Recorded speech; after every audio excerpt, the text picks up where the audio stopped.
हाँ, आज हम लोग पढ़ेंगे अपभ्रंश। हिंदी भाषा में अपभ्रंश। अपभ्रंश की व्याकरणिक विशेषताएं 2017 में पूछा गया है यूपीएससी में। अपभ्रंश मध्यकालीन आर्य भाषा की तीसरी अवस्था है जिसकी व्याकरणिक विशेषताएं निम्नलिखित हैं। संज्ञा तथा कारक व्यवस्था। पहला है निर्विभक्तिक प्रयोग का प्रारंभ एक ही विभक्ति से कई कारकों का काम लेना।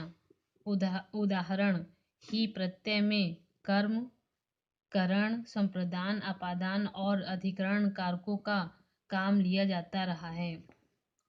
और दूसरा, जो प्रयोग सविभक्तिक थे उनमें भी सरलीकरण हुआ।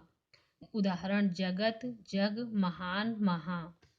और तीसरा, अपभ्रंश में ही पहली बार प्रसर्गों का स्वतंत्र विकास हुआ। उदाहरण कर्म कारक के लिए ही, संप्रदान कारक के लिए ते, संबंध के लिए का और कर इत्यादि।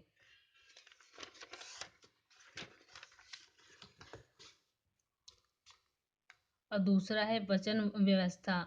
संस्कृत के 3 वचनों के स्थान पर अपभ्रंश में 2 वचन मिलते हैं। द्विवचन के सारे शब्द बहुवचन में शामिल हो गए। तीसरा, लिंग व्यवस्था।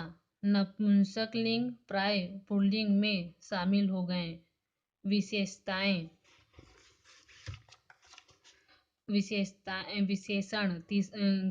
विशेषण संज्ञा के लिंग एवं वचन के अनुसार विशेषणों का परिवर्तन। इस काल की विशेष प्रवृत्ति संख्यावाचक विशेषणों का विकास।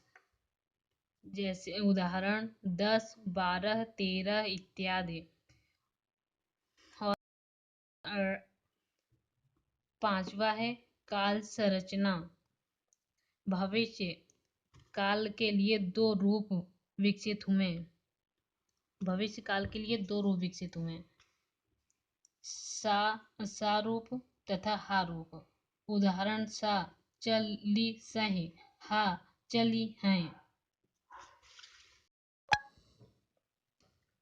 सर्वनाम व्यवस्था कुछ विकास हुए जो वर्तमान हिंदी तथा हिंदी की कुछ बोलियों में दिखते हैं, जैसे तुम्हें सर्वनाम का विकास। क्रिया संरचना वर्तमान कृदंतों पर आधारित कुछ नई क्रियाएं प्रचलित हुई। उदाहरण देखत, चाकत इत्यादि। आप लोगों को पसंद आए तो लाइक एंड सब्सक्राइब करें। Thank you.